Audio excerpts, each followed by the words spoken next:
We're back, talking about the Brandon Herrera congressional race once again. That's right, Brandon Herrera is a YouTuber who is running for Congress in Texas District 23. And if you've missed my last two videos on this race, it's gotten very crazy recently with a massive scandal hitting his opponent, Tony Gonzalez. Now, Tony is the incumbent running for re-election in a primary against Brandon Herrera. He is currently the representative from Texas's 23rd District. But if we go here, we can take a look at the scandal that has hit him. This comes from the Fat Electrician, who is paraphrasing a Daily Mail article. Now, the Daily Mail article is called "Married Congressman Had Alleged Affair with Aide Before She Set Herself on Fire, Bombshell Revelation as Police Block Release of 911 Call and Other Evidence." Now, I've already talked about this article in depth in this video. I'll put a card on screen now, but just as a refresher, we'll read through the Fat Electrician's synopsis here. What he says is, Tony Gonzalez for Texas refused to deny an affair with a married staffer, resulting in separation from her husband, breaking up a family. She then lights herself on fire. Local police who endorsed Tony petitioned the Attorney General to have the evidence sealed. Now, this here is the important thing we're going to talk about today, because if we scroll through these images, we will see this one here. So just reading this paragraph, a local councilman, Ernest Santos, publicly questioned what appeared to be an endorsement of Gonzalez by Uvalde Police Chief Homer Delgado while the congressman campaigns for re-election. Now, that's bizarre because usually police chiefs are supposed to be a somewhat apolitical job. You're not supposed to choose sides,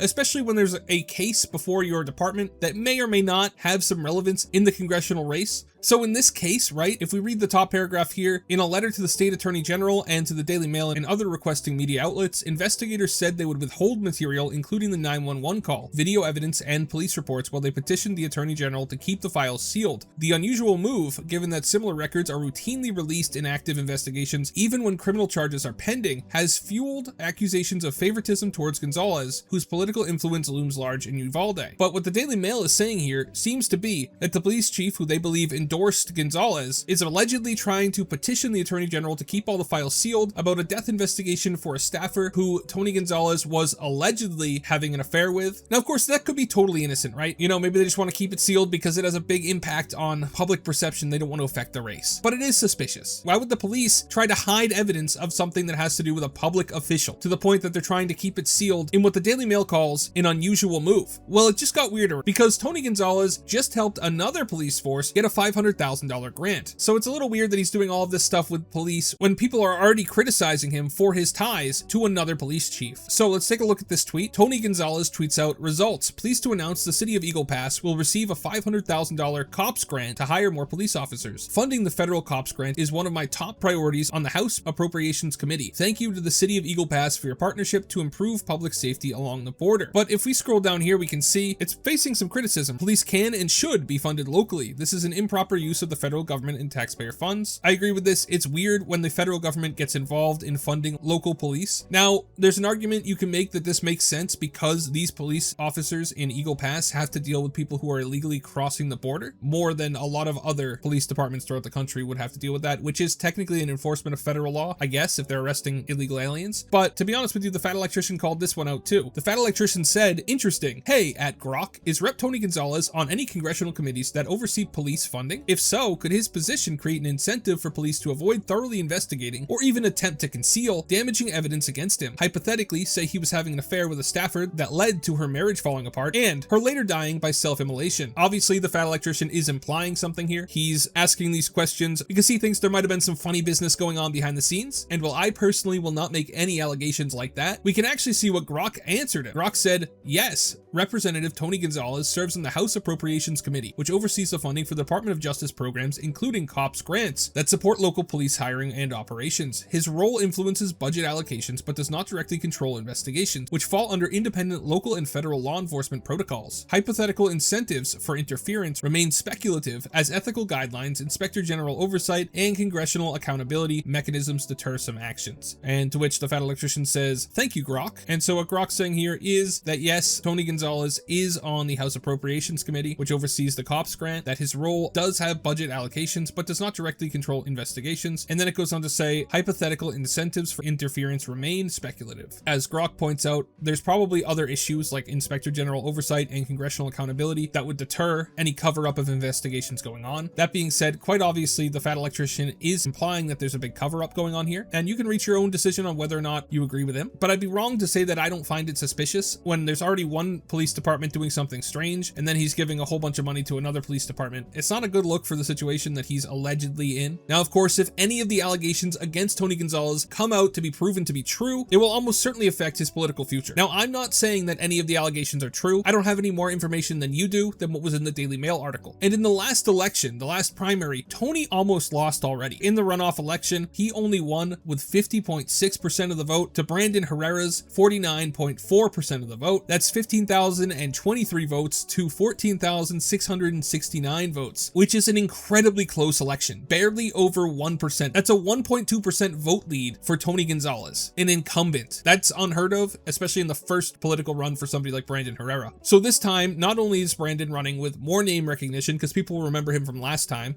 he's running in an environment where rhinos like Tony Gonzalez are even more unpopular than they were just a year ago. And now he's running in an environment where there's a lot of allegations about Tony, which, if proven to be true, would be disastrous for him. So I don't see how Brandon loses this, right? I'm pretty sure we're going to be seeing Congressman Brandon Herrera here. He's going to get a gray check mark and have Representative for Texas 23 in his bio, because I don't see how he can lose. It would be bizarre to me if he did. And the GOP doesn't realize it because they're not really backing Brandon, like I said in my last video about this, but Brandon Herrera would be a massive gain for Republicans in Congress. He has 4.12 million subscribers on YouTube. His reach is astronomical. He would have more of a voice than any other member of Congress currently in office, because he can reach people directly by putting up videos. And he's also popular, funny, so he knows what he's doing and can actually get the Republican perspective out to the people. Like I said in one of my last videos, if Republicans want to win this argument where the Democrats are saying that the Republicans are keeping the government shut down,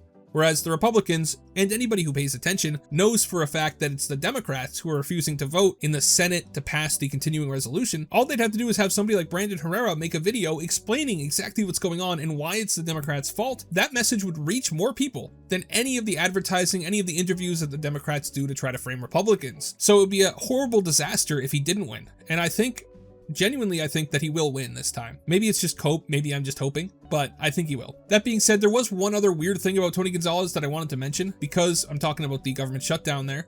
Tony had put up this tweet that says, "As a military veteran, I know what it's like to go through a shutdown without pay. Thanks to President Trump for agreeing to ensure our troops don't go without a check during the Schumer shutdown. Now we need the Senate Dems to vote, reopen our government, and stop playing politics." Now, I don't disagree with the second part here. I'm glad that the troops are getting paid. I do think that the Senate Democrats need to vote to reopen the government and stop playing politics. But what I do disagree with here is he says he knows what it's like to go through a shutdown without pay. Because as the community note says, the active duty military has never gone without pay during a shutdown, as Congress has passed last-minute bills such as the Pay Our Military Act to provide troops. In this shutdown, POTUS has announced plans to continue to pay troops. So why is Tony saying that he wasn't getting paid? I couldn't tell you. Maybe he wasn't active duty, he was doing something else. It's just a weird thing for him to mention, and I thought it was interesting. But anyway, do you guys think that Brandon Herrera is going to win? Do you think that this new police grant is related at all to the ongoing efforts to seal the case files of his staffer who died? Or do you think it's completely unrelated and people are just drawing connections where there is nothing? Let me know in the comments. Thank you so much for watching all the way till the end. Remember to like and subscribe. Have a great day, and God bless you.